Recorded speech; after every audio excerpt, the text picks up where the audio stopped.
بسم اللہ الرحمن الرحیم۔ السلام علیکم دوستو، ایک نصیحت آموز چھوٹا سا قصہ بیان کرتا ہوں۔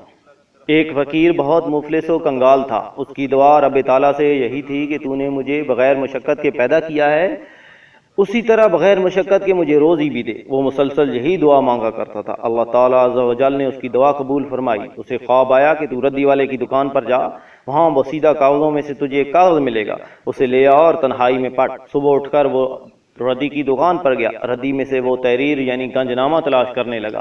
تھوڑی دیر بعد وہ گنج نامہ اس کے سامنے آ گیا جو اسے خواب میں نظر آیا تھا۔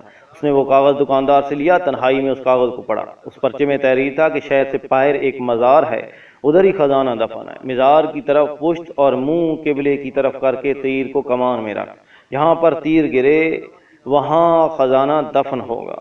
فقیر نے تیر کمان لے کر اپنے جوہر دکھانا شروع کر دیے۔ وہاں پہنچا جہاں کہا گیا تھا، وہ وہاں پہ جا کے تیر پھینکنے لگا۔ جہاں تیر پھینکتا وہاں جلدی سے بیلچے پھاوڑے لے کر زمین کھودنا شروع کر دیتا۔ بیلچا پھاوڑا اور وہ فقیر کندھ ہو گئے، مگر خزانے کا نام و نشان تک نہ ملا۔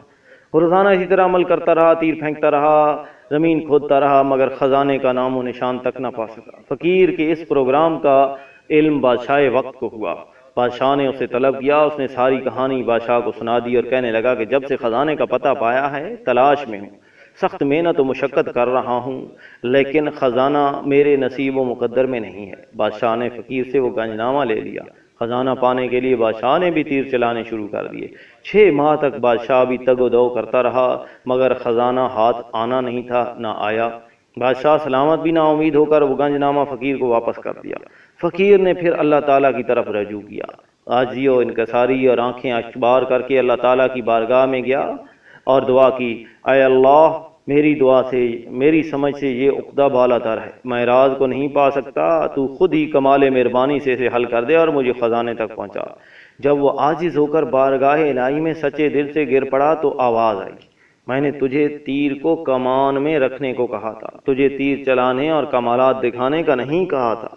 خزانہ تیرے پاس تھا، تیرے قریب تھا، تمہیں کہا تھا کہ تیر کو صرف کمان کے اندر ڈالنا ہے۔ جب تیر کو تم کمان کے اندر ڈالتے تو اس کا نشانہ تمہارا دل ہوتا، یعنی کہ تیرا خزانہ تیرے پاس تھا، تیرے قریب تھا، تو تیر اندازی کے سفر میں اس سے دور ہوتا گیا۔ خدا کی ذات کو اپنے اندر، اپنے دل میں تلاش کر، جو شرک سے بھی قریب ہے۔ اپنے من میں ڈوبو، خزانے تک خود بخود پہنچ جاؤ گے۔ دوستو، مزید اس طرح کی حکایات سادی اور سبق آموز قصے سننے کے لیے ہمارے چینل کو سبسکرائب اور لائک کریں۔ بہت شکریہ۔